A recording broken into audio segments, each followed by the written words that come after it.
Hello everyone, कैसे हो आप सब। जय श्री गणेशाय नमः। Welcome back to my channel. Another morning in Goa. Vivek was cooking breakfast. आज का ब्रेकफास्ट इन्होंने बनाया है और साथ में है चाय वगैरह, ब्रेड बटर भी है, बहुत सारी चीज़ें हैं। तो नाश्ता करने के बाद मैं लग गई थी लंच बनाने में। आज मैं गोवा में पूरा लंच बना रही हूँ जैसे कि मैं घर पर बनाती हूँ।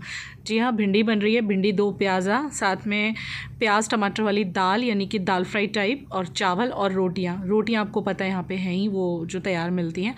सो फुल लंच बन रहा है। प्याज एंड ये रहा हमारा अवी रेडी फॉर स्विमिंग। मैं भी रेडी हो चुकी हूँ, पापा की राह देख रहे हैं। पूरा खाना बनवा रहे हैं आज। यस, दाल चावल सब्जी रोटी। ये भिंडी आलू की सब्ज़ी, ये धनिया इतना ही बचा है, थोड़ा सा और है, उसको भी काट लूँगी मैं दाल के लिए। पहले मैंने सोचा सिर्फ सब्ज़ी रोटी कर लेते हैं आज, क्योंकि ये वाली रोटियाँ यहाँ मिलती हैं ना, ये मंगा के रखी हुई थी मैंने। ये इनका 3 दिन का वो होता है, 3 दिन बाद एक्सपायर हो जाती हैं, तो अभी 3 दिन नहीं हुए हैं। तो ये बन रहा है और साथ में चावल। दाल बनाने वाली तो नहीं थी, सब्ज़ी रोटी का प्लान था, पर फिर मैंने सोचा चलो ये लोग स्विमिंग पे जा रहे हैं, 2 घंटे में आएंगे तो बना ही लेती हूँ। और चलो फिर आज लंच का ये सीन है। और यहाँ पे बैठे हैं ये, इन्होंने देखो कितना गंदा कर रखा है इनका सोफ़ा। ये पूरा क्लीन करके जाएंगे। देखो जल्दी जल्दी अपना सामान उठा रहे हैं। देखो ये इनकी रियलिटी है, कैमरे के पीछे की रियलिटी देख लो। मेरे आते ही जल्दी जल्दी सामान भरा जा रहा है, क्योंकि मेरे से इनको लगता है डर। ये जा रहे हैं अपने बच्चों के साथ पूल में। सब उठा के रख के जाना, कुछ भी छोड़ के मत जाना, बोल दे रही हूँ। इन्हें ना मुझसे बड़ा डर लगता है। जब मैं घूर के देखती हूँ ना, ये घर फैलाते हैं ना, तब मैं घूर के देखती हूँ इन्हें। देखो कैसे सोफ़ा ठीक कर रहे हैं अब ये, डर की वजह से। बीवी जी का डर। कपड़े रख के जाओ अपने सारे। तो चलिए, इन लोगों को तो भेज दिया मैंने। अब मैं बनाऊंगी लंच। तो मैंने यहाँ पे दाल ऑलरेडी बॉईल कर ली है। दाल को बॉईल होने में काफ़ी टाइम लग जाता है, क्योंकि इसमें सीटी प्रॉपर नहीं लग रही है कुकर में। ये इंडक्शन फ्रेंडली कुकर है, लेकिन पता नहीं क्या हो गया, लास्ट टाइम मैं गोवा में ही ख़रीदा था। सब्ज़ी में तड़का लगा रही थी, जिसके लिए मैंने पैन में तेल डाला है। यहाँ पर भी मैं रेसिपी शेयर कर रही हूँ। कुछ लोग इसे अप्रिशिएट भी कर रहे हैं कि वाह रुचि, तुमने गोवा में भी खाना कुक किया, लेकिन कुछ लोग विरोध भी कर रहे हैं कि भाई आप घूमने गए हो तो खाने क्यों पका रहे हो वहाँ पर। लेकिन ठीक है ना यार, मुझे वैसे भी काम करना मतलब मेरे को बोरिंग नहीं लगता है, मैं कर लेती हूँ। और फिर इतना लंबा वेकेशन है, कितना बाहर का खिलाऊंगी बच्चों को भी, आप खुद ही बताओ। तो ये मैंने प्याज को फ्राई कर लिया, हरी मिर्ची प्याज दोनों चीज़ें फ्राई हो गई हैं। तो हल्दी मिर्ची और धनिया पाउडर डाल देना है थोड़ा सा, और फिर मैंने भिंडी डाल दी है जैसे मैं घर पे बनाती हूँ। थोड़ा सा ना बर्तन दूसरे हैं, हाथ नहीं लगता जल्दी से, मतलब होता है ना अटपटा सा लगता है, लेकिन फिर भी ठीक है, हो गया मुझसे। और हाँ, यहाँ गोवा की भिंडी बाप रे बाप, बहुत बड़ी बड़ी भिंडियाँ मिलती हैं यहाँ पर। मैंने कई सारे सब्ज़ी वालों के यहाँ ट्राई किया, बट बहुत बड़ी भिंडी मिलती है यार, मज़ा नहीं आता सच्ची में। तो ये मेरी भिंडी ऑलमोस्ट कुक हो गई है। तो थोड़ा सा मैंने ऊपर से मिर्ची कम था, नमक कम था, और धनिया पाउडर भी कम था, थोड़ा सा और ऐड कर दिया है। इसको थोड़ी देर और ढक दूँगी। मैंने बोला ना, यहाँ भिंडी बहुत बड़ी बड़ी साइज़ की मिल रही थी, जिस वजह से ऐसी बनी है, बट बनी टेस्टी थी। तो अभी तो खाने से मतलब है। ये लोग स्विमिंग करने चले जाते हैं ना सुबह में, तब मैं पूरा कुकिंग कर डालती हूँ, क्योंकि ये लोग 2-2.5 घंटे में वापस आते हैं। और आते ही इन्हें लगती है ज़ोरों की भूख, क्योंकि ऑब्वियसली स्विमिंग में काफ़ी एनर्जी जाती है। मैं आपको बता दूँ, पिताजी ने यानी कि विवेक ने अपने दोनों बच्चों को स्विमिंग सिखा दी है। बहुत अच्छे से दोनों स्विम करने लगे, ऐसा मुझे बता रहे थे। अभी तक मैं पूल में नहीं गई हूँ गाइस, जब से मैं यहाँ पे आई हूँ मैं पूल में गई ही नहीं हूँ अभी तक। चावल भी बन गए हैं मेरे। और हाँ, मुझे याद आया, मुझे 1-2 चीज़ों की किचन में ज़रूरत है। दाल के लिए तैयारी की है मैंने, प्याज टमाटर हरा धनिया जो कटा हुआ रखा है ना। तो मैंने ना ये प्रिशा के रूम की ड्रॉर्स में मैंने सारा सामान जमाया था। मैंने आपको बोला था ना, हम खाने का बहुत सारा सामान घर से लाए हैं, ये सारा घर से आया है। पोहा वगैरह, चिवड़े, नमकीन। ये एवरेस्ट किचन किंग भी ले आई थी मैं, क्योंकि राजमा लाई हुई हूँ, लेकिन राजमे के लिए कुकर की सीटी ठीक से नहीं बज रही है। सो आई थिंक कैंसल्ड है राजमा बनाना। जो चीज़ मैं ढूंढ रही थी मुझे मिली ही नहीं यहाँ पे। चलो कोई बात नहीं, किचन में वापस जाके देख लेती हूँ। तो ये ड्रॉर में मैंने सारा सामान जमा दिया था। और घर से लेके आओ ना, खर्चा थोड़ा कम होता है, नहीं तो भाई हर चीज़ बाहर आके ख़रीदनी पड़ती है। तो दाल में मैं तड़का लगा रही थी, तो मैंने घी डाल दिया था कढ़ाई के अंदर, और इसके अंदर वही हींग ज़ीरा डाल के ना, और फिर प्याज डाल के, टमाटर डाल के। जो प्याज टमाटर वाली दाल फ्राई टाइप कैसे बनती है, क्योंकि कल मैंने सिंपल बनाई थी, आज बच्चों को थोड़ा सा डिफरेंट लगेगा। तो हमारा ब्रेकफास्ट और लंच दोनों चीज़ें हमारे रूम पे ही होती हैं, हम कुक कर लेते हैं। और ब्रेकफास्ट तो देखो को वैसे भी देखो, चाय बाहर की पियो या घर की पियो अलग ही बात हो जाती है। तो वो हिसाब से हम लोग रूम पे ही ब्रेकफास्ट और लंच बना लेते हैं, पैसे भी बच जाते हैं, पेट भी ठीक रहता है। एक ही टाइम बाहर खाना खाना पड़ता है। वैसे चाहे रात को भी कुकिंग हो सकती है, but that is our choice कि हम शाम को कुछ ना कुछ एक्सप्लोर करने चले जाते हैं, फिर आके कौन खाना बनाएगा, थोड़ा तो हॉलीडे वाला फील आना ही चाहिए ना। तो फिर इसीलिए शाम का खाना हमारा कुछ भी तो बाहर हो जाता है, या फिर घर पे आके होता है तो फिर मैगी या something very light food something ऐसे कुछ हम कर लेते हैं। तो यहाँ मेरी दाल में मैंने फट से तड़का लगा दिया, बॉईल हो गई दाल, ऊपर से थोड़ा घी डाल दिया, धनिया डाल दिया, और हमारा खाना हो गया है बिल्कुल तैयार। ये लोग भी आने वाले हैं बस, तो सबका खाना मैंने लगा दिया। ये लोग सारे आके नहाए, बिकॉज पूल से आके डायरेक्टली ये लोग नहाते हैं, और इसके बाद ये लोग बैठ गए खाना खाने के लिए। तो पूरी थाली लगी हुई थी, और साथ में दही भी मैंने मंगवाई हुई थी। तो दाल चावल सब्ज़ी रोटी दही सब कुछ है खाने में गाइस। आ जाइए आप भी हमारे साथ गोवा में लंच कर लीजिए।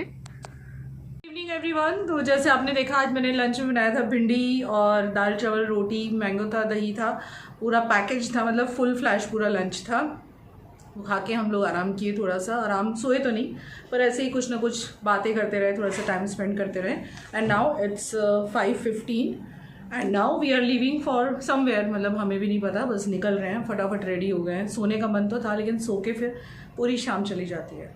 अभी मैं रेडी हुई हूँ, और आज मैंने एक ब्लैक शर्ट, मेरी न्यू वन, जो कि बिल्कुल नई है, और साथ में मैंने शॉर्ट्स पहने हैं, जिसको मैंने यहाँ से इंसर्ट किया है, पीछे से मैंने इसको ऐसे ही छोड़ा है, लॉन्ग वाली है, और नीचे shoes. Now we are moving. Bikes हमने लिए हुए हैं ही कल से अब तक, और उन्हीं बाइक से हम लोग जा रहे हैं। सुबह से जो दिन था वो काफ़ी अच्छा रहा हमारा।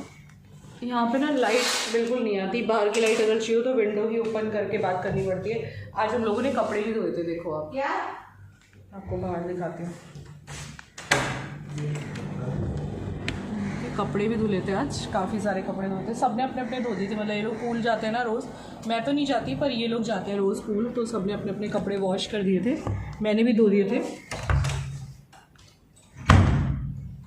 ये बैठे पीछे विवेक, इन्होंने आज शर्ट पहनी है प्रिंटेड, मैंने शर्ट पहनी है, तो इन्होंने भी नई वाली शर्ट निकाली है, जो इनकी आने से पहले अमेज़न से आई थी, और बिल्कुल गोवा वाइब वाली शर्ट है। हाय तो करो, हाय एवरीबॉडी, मैं हाय किया। और अब ये कुछ फोटोज खींचेंगे हमारे, रोज हम तैयार हो जाते हैं। हाँ, ये मेरे से चिढ़ गए, मेरे फोटो में खोट निकालती है, जब से मैं 22 साल से फोटोग्राफर हूँ। नहीं कुछ तो आज से अभी वो नहीं, उसकी बच्ची फोटो खींची। अच्छा ठीक है, नो प्रॉब्लम। रूम साफ़ करने के लिए वो लोग तभी आ गए थे, जैसे ही वो सुबह में वैसे पूछ के गए थे, लेकिन मैंने मना कर दिया था कि हम लोग ज़रा खाना खा लें, उसके बाद ही आप लोग आना, बिकॉज फिर क्या होता है वो बर्तन वगैरह रह जाते हैं ना। थोड़ा सा ये हटा देते हैं, बाहर की लाइट्स आएंगी। तो आ गए थे वो लोग, हमारा खाने खाने के जस्ट बाद आ गए, मतलब पहले आए थे, मॉर्निंग में आ गए थे वो लोग पूछने के लिए कि रूम साफ़ करेंगे, लेकिन मैंने मना कर दिया था क्योंकि फिर खाने के सारे बर्तन रह जाते हैं। तो ये खाने का बर्तन वो सब धो के गए हैं, रूम क्लीनिंग के लिए वो लोग आ जाते हैं, पूरा अच्छे से साफ़ करके चले जाते हैं। ये हमारी डेली नीड्स की चीज़ें हैं जो हम डेली यूज़ करते हैं, मैं वहीं से लेके आई हूँ कुछ मसाले वगैरह, तो सारा साफ़ करके चले गए थे, पूरा घर साफ़ पड़ा हुआ है। और अब हम जब इस टाइम निकलते हैं तो फिर रात को ही वापस आते हैं, तो अब शायद रात को ही आएंगे। लेट्स सी कहाँ कहाँ जाते हैं, आपको लेके चलते हैं साथ में। मेकअप में तो मैंने आईलाइनर किया है, थोड़ा सा BBCC क्रीम लगा के आईब्रो को डिफाइन करा है, और एक पिंक कलर का लिप शेड लगाया। मैंने पहले न्यूड लगाया था लेकिन नहीं मज़ा आ रहा था, शाम तक फिर वो बिल्कुल ही वॉश ऑफ हो जाता है, जब तक हम लोग रूम पे आते हैं पूरा निकल जाता है। ऋषा ने बहुत प्यारी ड्रेस पहनी है, दिखा दो खड़े होके, शूज़ पहन लो मैंने, फिर एक साथ पूरा लुक दिखाऊंगी। आज गोवा में थोड़ा एटमॉस्फेयर क्लाउडी दिख रहा है, बारिश होने के चांसेस है, हल्की हल्की सी पड़ भी रही और है, बूंदे थोड़ी सी हल्की है ना, क्या बोल रहे, थंडर शावर गिर रहे हैं। और अभी हम लोग सहपरिवार जा रहे हैं अंजुना बीच पे, तो इस तरह से अंजुना बीच पे हम जाने के है वाले, और वहाँ पे फिर शाम का खाना उधर ही हम लोग खाने वाले हैं। और अंजुना बीच काफ़ी अच्छा बीच है, यहाँ पे काफ़ी अच्छे ग्रीस स्टाइल के कैफ़ेज़ है, तो शायद हम लोग वहाँ पे एक्सप्लोर करने वाले हैं। कैफ़े के लिए काफ़ी फेमस है अंजुना बीच। हाँ, और ये हमारा ब्यूटीफुल रिसोर्ट जो आप 50 बार देख चुके होंगे, लेकिन आपको दिखा रहा हूँ। मुझे ये रिसोर्ट बहुत पसंद है, मोंटेरियो। ये देखिएगा आप, काफ़ी सुंदर सा बना हुआ है रिसोर्ट ये। और इस प्रॉपर्टी को कम से कम 22 साल ऊपर हो गए, लेकिन ये हर साल मैंने यहाँ पूछा लोगों से कि इतना क्लीन एंड नीट कैसा रहता है, तो बोलता है सर हम लोग जैसे बारिश ख़त्म होती है तो हम लोग इसका वॉश करना शुरू कर देते हैं, तो लोग वाइट वॉश करते हैं, जो उसका एक्चुअल कलर है उसको कलर करते हैं, इसीलिए क्लीन एंड नीट और वेल मेंटेन है, आपको हर बार नया दिखाई देगा। बाइक बुला रहे हैं, फिर बाइक से जाना पड़ेगा अभी मेरे पीछे कोई शहर के साथ, बड़ी बहुत अमेजिंग फील है। और गोवा में सबसे ज़्यादा जो सस्ता वो है ट्रांसपोर्टेशन, और फॉर्चुनेटली आज देख लो मेरी बच्ची का और मेरा सेम है, कलर सेम है, मतलब ग्रीन। और ये मेरी वाइफ ने गिफ्ट किया शर्ट, वो सबको पता है, मैं दिखा दिया आने से पहले। मुझे नहीं पता था। रेस्टोरेंट इज रियली ब्यूटीफुल, इनका रेस्टोरेंट बहुत सुंदर है, आप देख सकते हो हमारे पीछे। महंगा है, बहुत कॉस्टली, हम लोग यहाँ नहीं खाते हैं। इतना महंगा नहीं है लेकिन अच्छा है, बहुत सुंदर है, क्योंकि क्वालिटी फूड देते हो तो महंगा तो होगा ही। यहाँ हमने बहुत सारे फ़ोटो क्लिक करे थे, इनका रेस्टोरेंट एरिया काफ़ी सुंदर बना हुआ है, तो ये लोग सब फ़ोटो खींच रहे थे। मैंने भी यहाँ पे बहुत सारे फ़ोटो क्लिक करे हैं, मैं आज ही कम्युनिटी पे लगा दूँगी, इंडियन यूट्यूबर रुचि चैनल की कम्युनिटी पे आप चेक कर लेना, मैं वहीं पे ही लगाऊँगी सारे फ़ोटोज़। इंस्टाग्राम पे तो मैं आजकल गोवा के फ़ोटोज़ और रील्स वगैरह लगा ही रही हूँ, साथों साथ यहाँ पर भी लगा दूँगी। तो यहाँ फ़ोटो खींचने का हमें बड़ा मज़ा आया, हमने काफ़ी इन्जॉय किया फ़ोटो क्लिक करते हैं। और हमारे कर्मा के सामने, मॉन्टेरियो के एग्जैक्ट सामने यहाँ पे ही बाइक स्टैंड है, तो जो भी अगर कोई आके यहाँ रुक रहा है, बिंदास सामने से टैक्सी लो, बाइक लो और निकल जाओ। तो फ़ोटो सेशन चल रहा है, ये इनका कैमरामैन। फोटो सेशन चल रहा है यहाँ पे एंड खिंचवा रहे हैं, हाँ गया है। तो बस यही चल रहा है, हम लोग ने काफ़ी सारे फ़ोटोज़ खिंचवाए हैं एंड अभी भी खिंचवा ही रहे हैं, फिर अब हम निकलेंगे।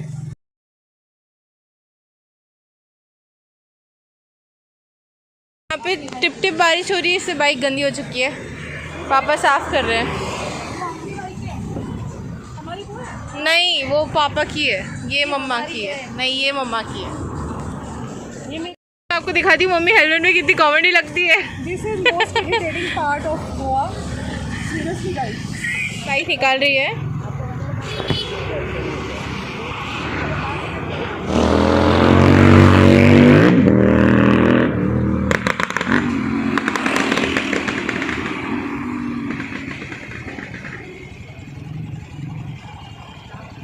छोटी सी मम्मी छोटी सी बाइक पे।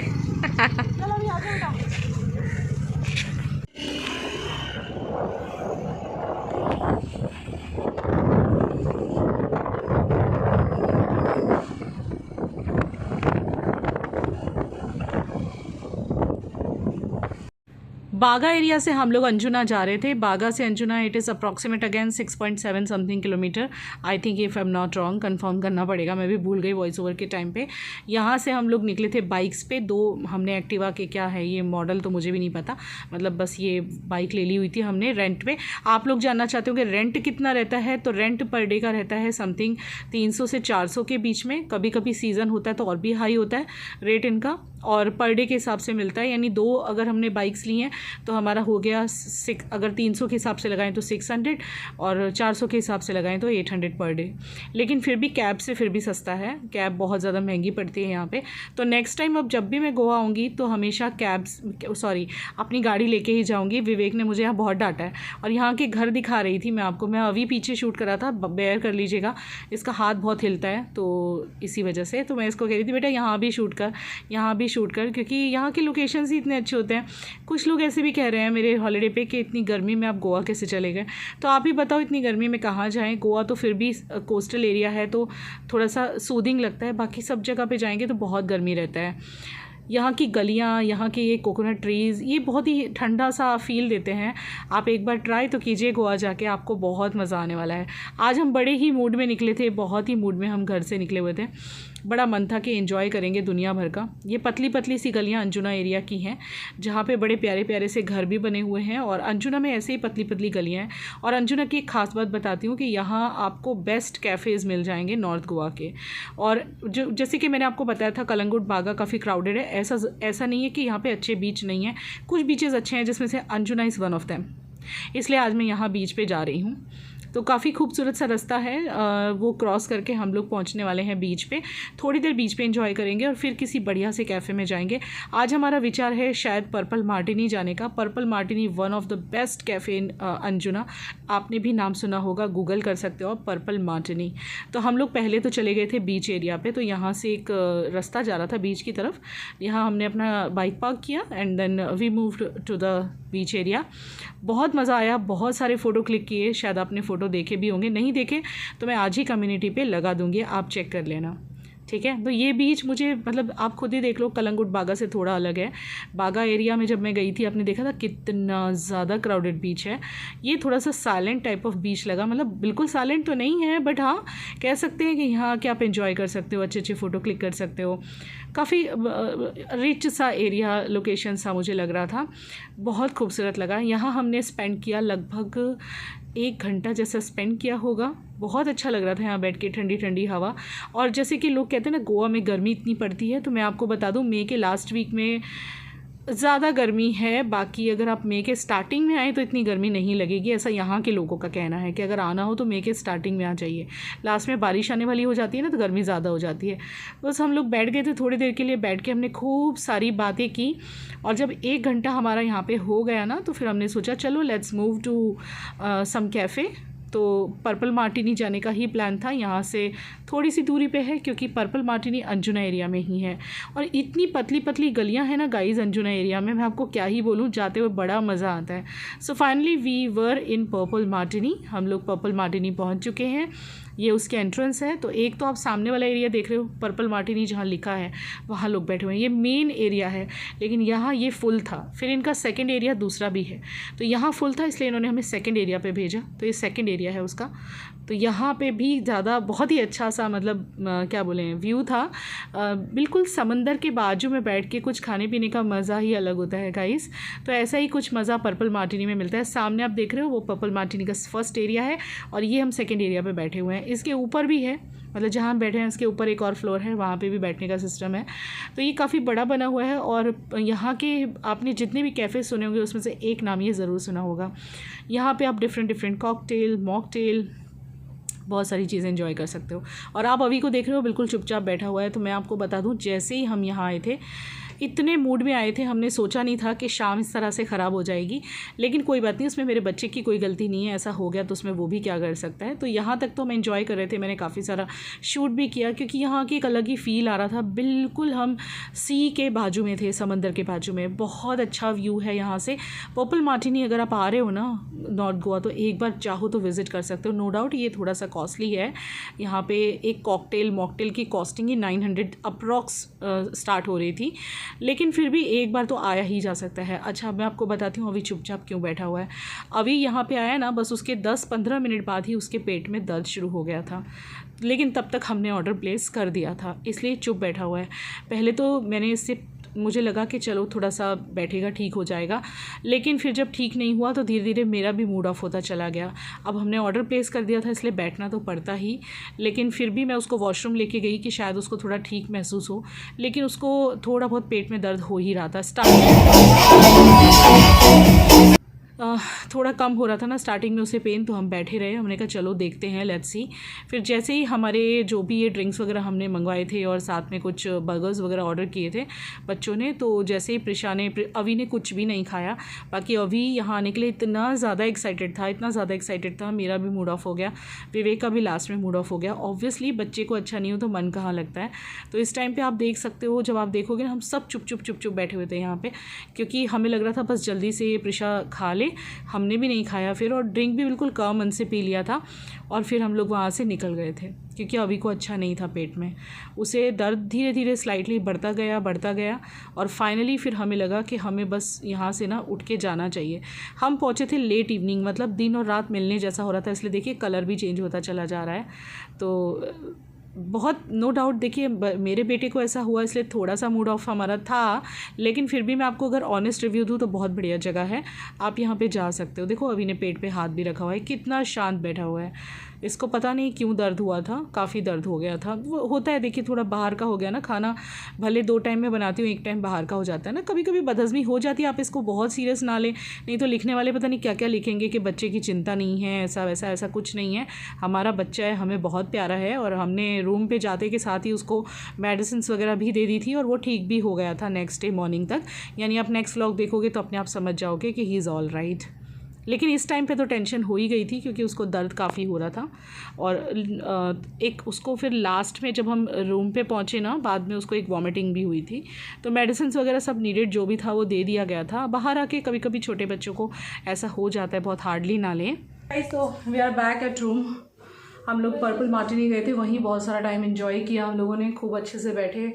पर्पल मार्टिनी से जस्ट आते अभी हमें कितने बज गए, 8 बज गए, 8 बजे का टाइम हो रहा है।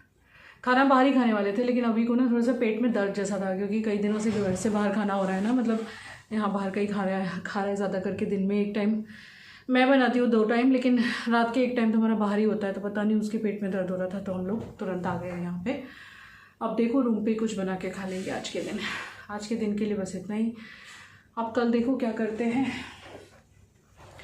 कल कहाँ जाते हैं, क्या करते हैं, लेट्स सी। गर्मी लग रही है। मैंने एसी ऑन किया अभी भी जस्ट। कैसा लगा पर्पल मार्टिनी?